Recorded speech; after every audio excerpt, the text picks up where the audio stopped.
Artıq çəkilərimdən qurtulmaq istəyirəm, arıqlamaq istəyirəm, ancaq diyet mənlik deyil. Bu insanlar üçün bu videonu hazırlayıram. Sizin üçün 5 məsləhət verəcəm. Bu məsləhətlərə riayət etməklə artıq bir neçə kiloqram çəkilərinizdən azad ola bilərsiniz. Üstəlik diyetsiz. Mən diyetoloq, qidalanma mütəxəssisi Hüseyn Ələkbər. Burada sağlamlıq və sağlam şəkildə arıqlama haqqında ancaq doğru məlumatlar paylaşılır. Bu məlumata xüsusilə diqqət edin.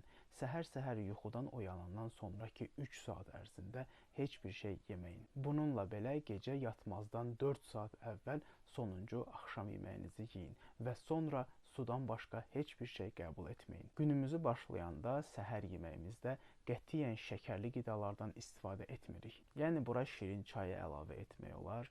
Bura hər hansı bir şokoladlı, şəkərli bir şokolad yağını da əlavə eləmək olar. Ümumiyyətlə çörəklərdən, ümumiyyətlə bulkulardan istifadə o qədər də məqsəd yönlü deyil. Gün ərzində aldığımız kaloriləri ancaq sərt qidalardan alırıq. Bəli, maye halında kalorilər də mövcuddur.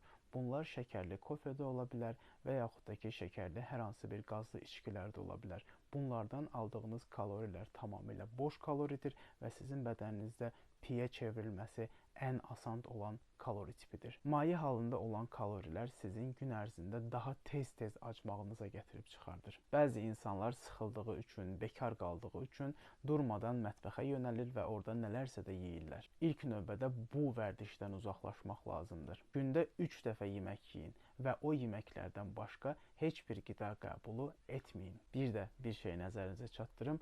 Arıqladan çaylardan, arıqladan kofelərdən, ümumiyyətlə arıqladan hər hansı bir qarışımlardan mütləq uzaq durursunuz. Çünki onların adı arıqladan olmağına baxmayaraq, arıqlamaqla və ümumiyyətlə sağlamlıqla heç bir əlaqəsi olmayan qida vasitələridir.